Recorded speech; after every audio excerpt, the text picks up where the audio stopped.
কদু কোম্পানি, এটা সৌদি আরবের নাম্বার ওয়ান একটা কোম্পানি, ফাস্টফুড কোম্পানি, কদু রেস্টুরেন্ট। তো এই কোম্পানির ইন্টারভিউ হয়েছে গত 11 ফেব্রুয়ারি 2025।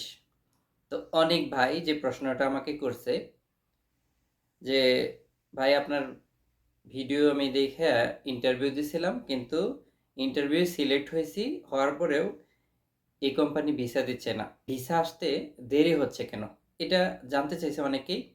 আবার যারা নতুন করে আবার যারা ইন্টারভিউ দিবেন আজকের ভিডিওতে, তাদের জন্য একটু উপকারী কথা আছে।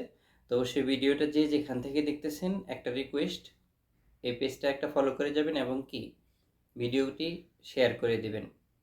বাংলাদেশে এখন অসংখ্য যুবক ভাইয়ের আছে, তারা এই সৌদি আরবে আসতেছে, ভালো একটা কোম্পানিতে আসতে পারতেছে না।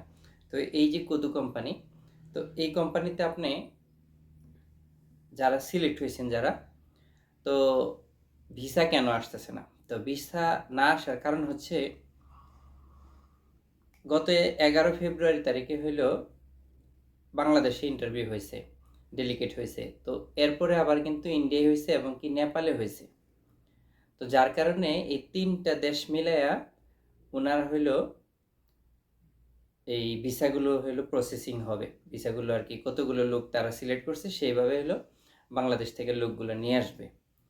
তো এই জন্যই হচ্ছে একটু দেরি হচ্ছে। আর এর মধ্যে তো জানেন আমাদের প্রধান যে উৎসব ঈদ উল ফিতর, মানে ঈদ ছিল, যার কারণে এইটাও একটা ইফেক্ট আর কি এটার মধ্যে পড়ছে। তো সব মিলে যারা সিলেক্ট হয়েছেন কোনো চিন্তার কোনো কারণ নাই। আপনাকে যে বেতন বলা হয়েছে, যে কোম্পানির কথা বলা হয়েছে, যে কোম্পানি আপনাকে স্পন্সর দিয়েছে, তো সেই কোম্পানিতেই আসতে পারবেন, কুদুতেই কাজ করতে পারবেন। ভিসা একটু দেরি হইলেও আপনি ভিসা পাবেন, অতএব একটু ধৈর্য ধরাই ভালো।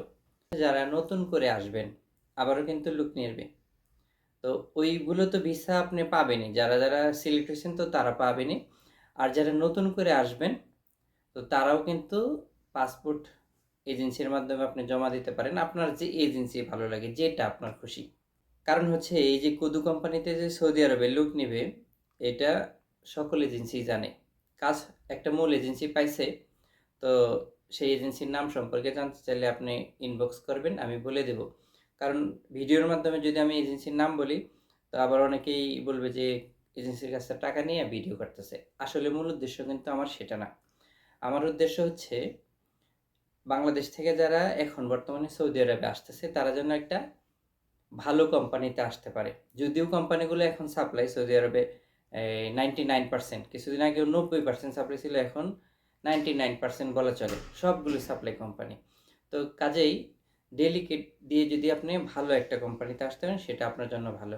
তো কদুতে যারা আসতেছেন, বিস্তারিত ভিডিও তো অবশ্যই আমার পেজে দেওয়া আছে, আর কিছুদিন পরে হলে ইন্টারভিউ হবে। তো পরবর্তী ভিডিওতে আমি আপনাদেরকে জানানোর চেষ্টা করব যে কবে ইন্টারভিউ হবে, ফাইনাল কবে ইন্টারভিউ হবে। তবে আপনি এজেন্সিগুলোর সাথে যোগাযোগ রাখবেন, এটা হবে আপনার জন্য সবচেয়ে ভালো। আর এই কোম্পানিতে আসার জন্য আপনাকে অবশ্যই 27 বছরের কম হইতে হবে, অথবা 27 বছরের বেশি হইলেও আপনি আসতে পারবেন না।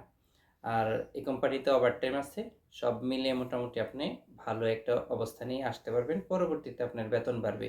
তো সবাইকে আবারও রিকোয়েস্ট করব ভিডিওটি একটু শেয়ার করে দেওয়ার জন্য এবং কি পেজটি ফলো করার জন্য। আল্লাহ হাফেজ।